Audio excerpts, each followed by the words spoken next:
The Internet, a remarkable network of computers throughout the world that enables people to communicate instantaneously across land, ocean, and even outer space, while at the same time provides its users, including you, a wide array of entertainment options, social networking possibilities, and news and information choices.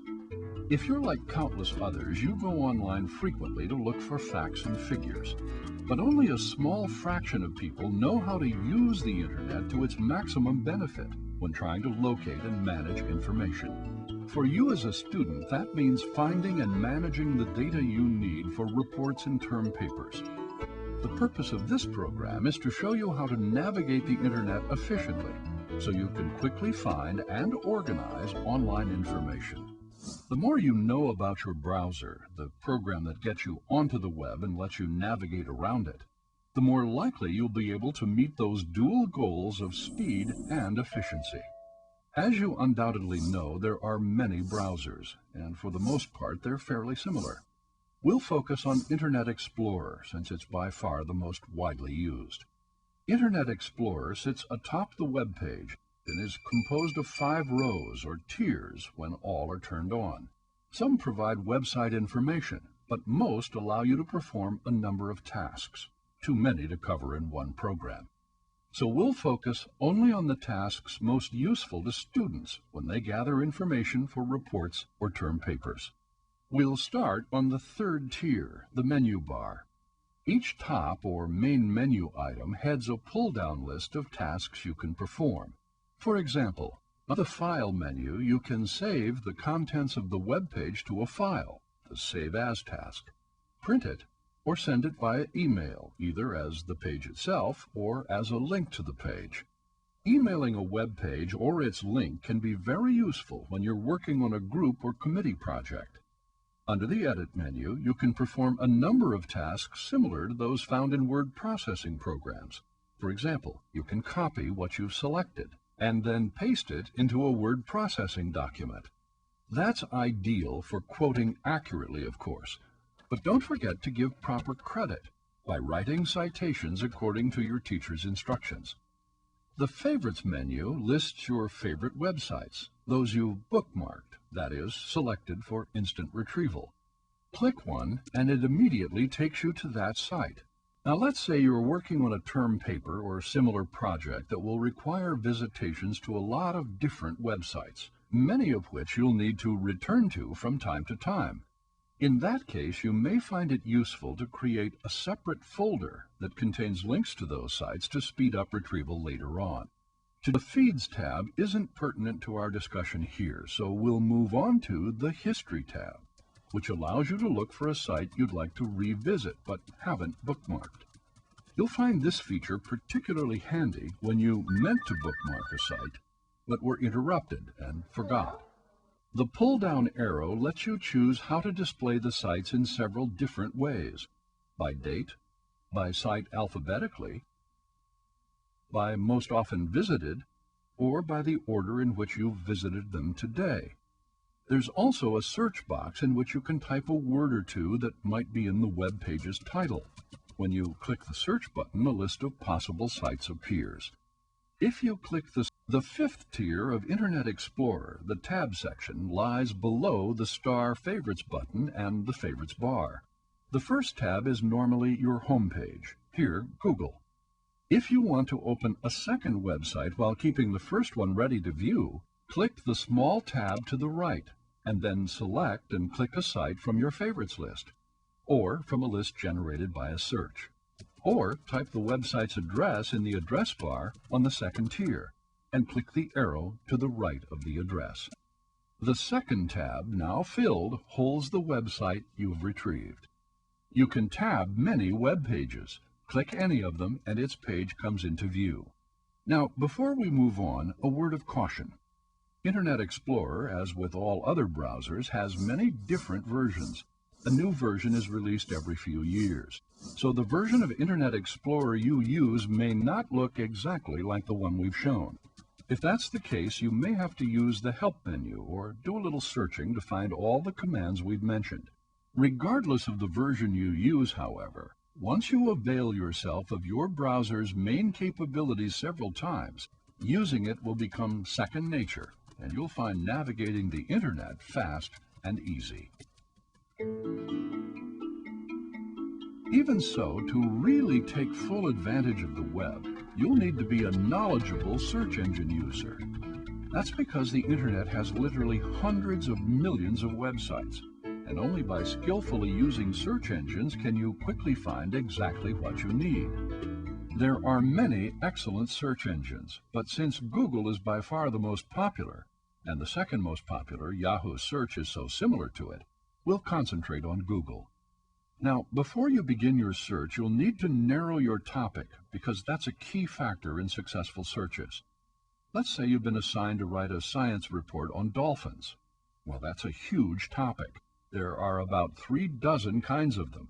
So you've decided to narrow down the topic to bottlenose dolphins and what they eat, their diet. If you hadn't narrowed the topic and just typed dolphins in the search box, the search would have yielded almost 26 million websites, including pages on the Miami Dolphins football team and the Green Dolphin Street Restaurant, a famous jazz club in Chicago, not even remotely related to what you're looking for. To find web pages on your specific topic, your best tool by far is the Advanced Search link. When you click it, you'll find that there are a multitude of ways to call out those millions of unwanted websites. Let's put dolphins in the All These Words box, diet in the box for this exact wording or phrase, and bottlenose in the one or more of these words box. In the Any of These Unwanted Words box, let's write football and restaurant. No need to call up those pages. On the Language pull-down menu, select English, assuming that's your language. File type can be any format. As for the domain, you'll probably want to use only .org, .gov, and .edu websites, because they're often run by research and scientific groups whose staffs are highly qualified to write about their specialties. Click open the second part of Advanced Search, and in the date entry, select Past Year, because you'll want recent research but don't want to be too limiting.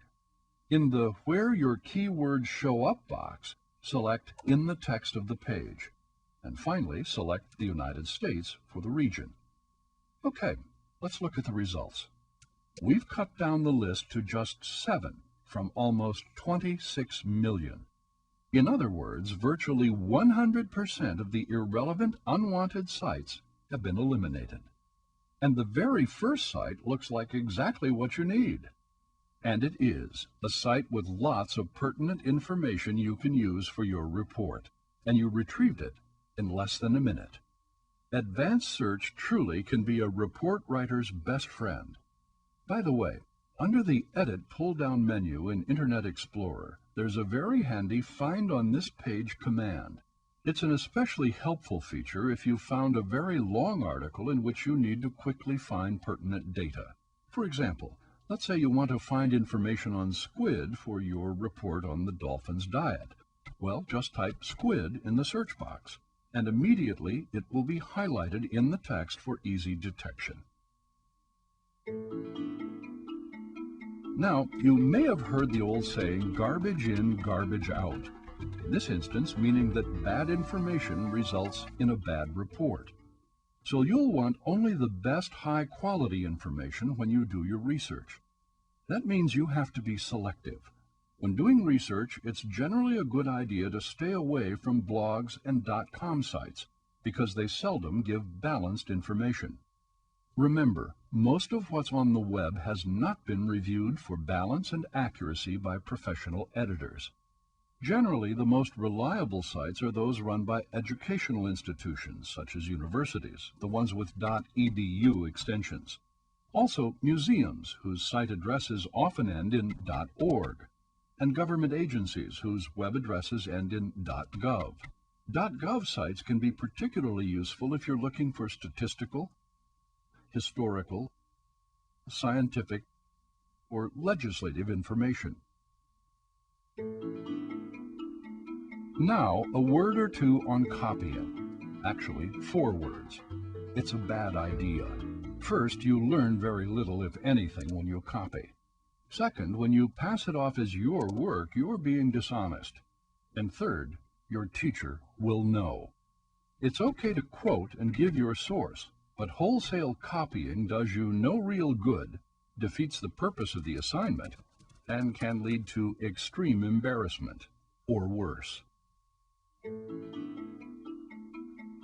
The Internet, then, is an important, some believe one of the most important, technological developments of our time. You need to be familiar with the capabilities of two programs to get the most out of this incredible worldwide resource. The first is the browser. The browser hooks your computer into the Internet and has a host of capabilities to speed and simplify your use of the web. The second is the search engine, which allows you to retrieve appropriate websites quickly and efficiently whenever you use advanced search tools. Because most websites are not checked for accuracy, it's best to use .edu, .gov, and .org sites when doing research. On the other hand, blogs and .com sites are generally unreliable sources of information. While it's easy to copy web-based material, it's not a good idea because it's dishonest, and it can lead to a failed assignment and extreme embarrassment. The Internet, when navigated and used correctly, it's a powerful worldwide resource literally at your fingertips.